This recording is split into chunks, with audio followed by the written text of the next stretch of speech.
एक महात्मा हमसे बोले, महाराज सुमित्रा जी बड़ी चतुर थी, सुमित्रा जी को पता था दो में से कोई एक ना एक राजगद्दी पे बैठेगा, या तो राम जी या भरत जी।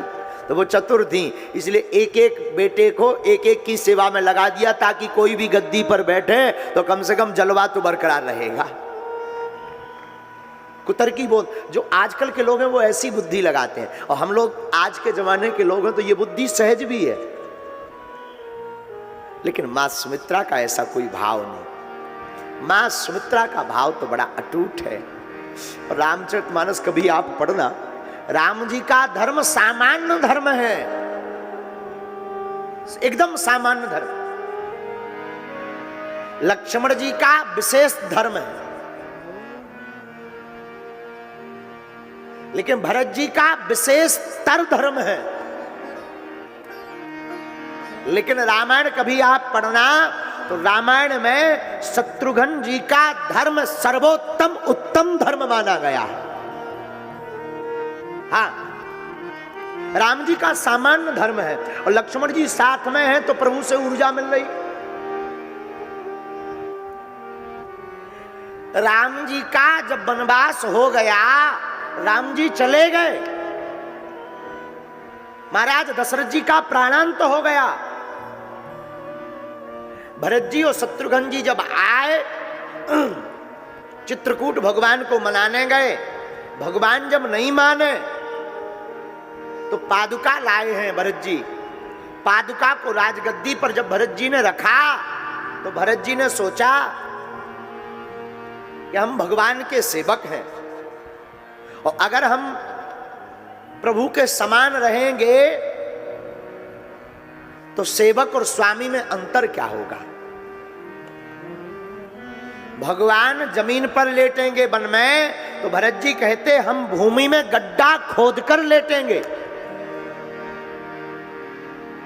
और आप सुनकर चौंक जाएंगे, श्री भरत जी जब तक प्रभु वन में रहे 14 वर्ष तक, तब तक श्री भरत जी गाय को जौ खिलाते थे, और गाय जो गोबर करती थी उस गोबर से जौ के दाने को बीनकर पीसकर जो भी रोटी बन जाती थी उसको पाकर के जीवन व्यतीत किए हैं भरत जी। लेकिन ठीक है, भरत जी के पास तो साधन था। सबसे ज्यादा उत्तम धर्म है श्री शत्रुघ्न जी का रामायण में, सबसे उत्तम। राम जी वन चले गए, लक्ष्मण भैया साथ गए, भरत जी नंदीग्राम चले गए। अब पूरी जिम्मेदारी शत्रुघ्न जी पर, तीनों माताओं को संभालना, गायों को संभालना, घोड़ों को संभालना। जब राम जी वन चले गए तो अयोध्या की दशा बिगड़ गई। माताएं 3-3 दिन तक भोजन नहीं करती। शत्रुघ्न जी देख करके परेशान, शत्रुघ्न जी आंखों के आंसू छिपाकर पीछे मुड़कर रो लेते, और जाकर के मां कौशल्या के भवन में जाके कहते, मां क्या तुम अपने शत्रुघ्न को भोजन नहीं कराओगी? क्या मां राम ही तुम्हारे बेटा है? मां क्या लक्ष्मण जी भर बेटा है, ये शत्रुघ्न तुम्हारा बेटा नहीं है? तुरंत मां कौशल्या आंसू पहुंचकर उठती, तुरंत शत्रुघ्न जी को प्रसाद पवाती। लेकिन शत्रुघ्न जी कहते, मां पहले तुम पाओ। तीनों माताओं को भोजन कराते शत्रुघ्न जी, केवल माताओं को नहीं। शत्रुघ्न जी जाते गौशाला में, जो गायें हैं, जिन गायों के दूध से राम जी नित्य अभिषेक करते थे, वो गायों आंसू टपका रही हैं।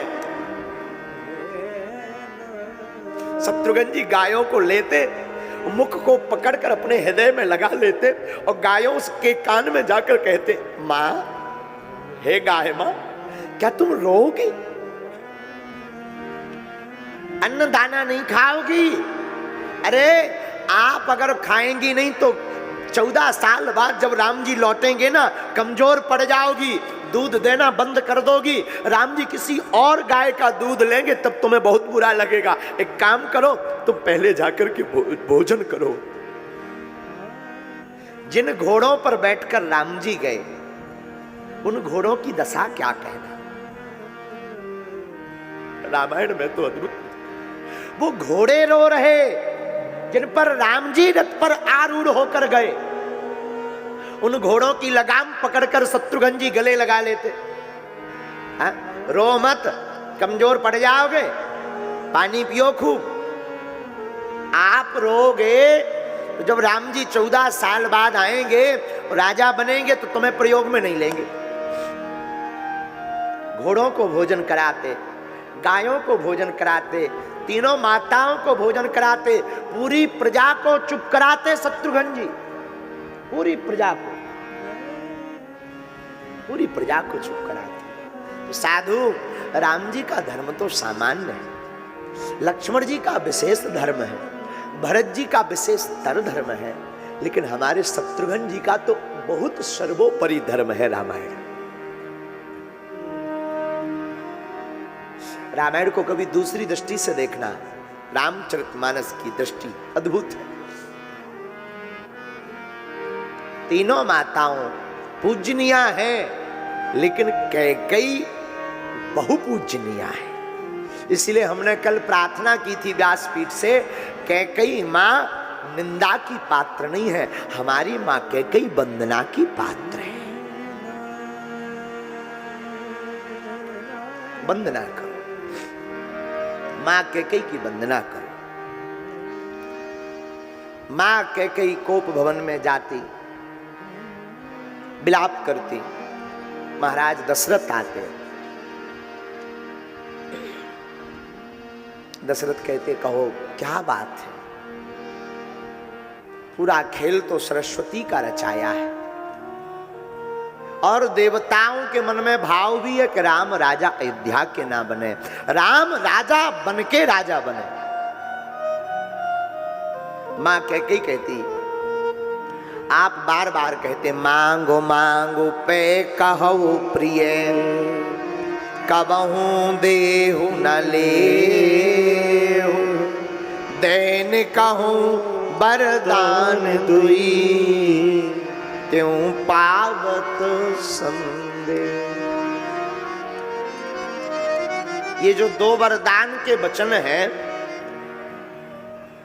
इसके लेख 2 जगह मिलते हैं। एक तो देवासुर संग्राम में,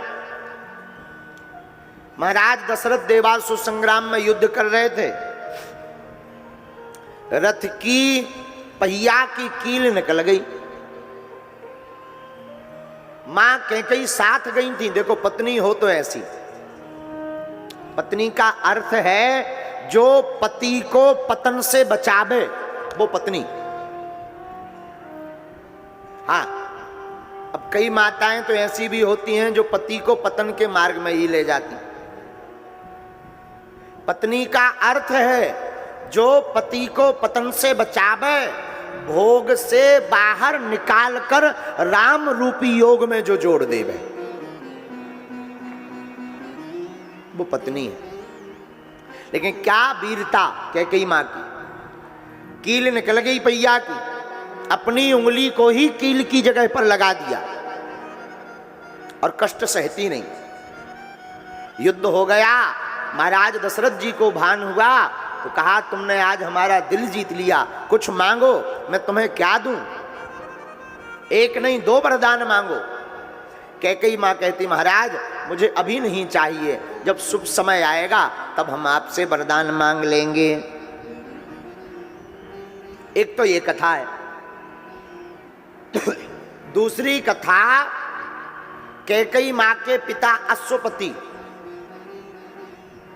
आप जो है बड़े धर्मात्मा, महाराज दशरथ जी हाथ मांगने गए तो कैकेयी महाराज ने, कैकेयी देश के जो राजा थे, कैकेयी महाराज ने कहा कि देखो, आप चक्रवर्ती हैं और हमारी बेटी का हाथ विवाह के लिए मांगा, ये हमारा सौभाग्य है, लेकिन एक निवेदन है, क्या कृपा करके हम शर्त रखेंगे, उस शर्त के अनुसार ही विवाह पूर्ण होगा। क्या शर्त है? हमारी बेटी के कोख से जो संतति होगी वही राजगद्दी पर बैठने की अधिकारी होगी। ऐसा कहा। जब इतना कहा तो राजा दशरथ जी तो इस शर्त के पक्षधर नहीं थे, क्योंकि पूर्व में ही कौशल्या और सुमित्रा जी से विवाह हो चुका था। लेकिन वशिष्ठ जी के कहने पर ये बात तय हो गई।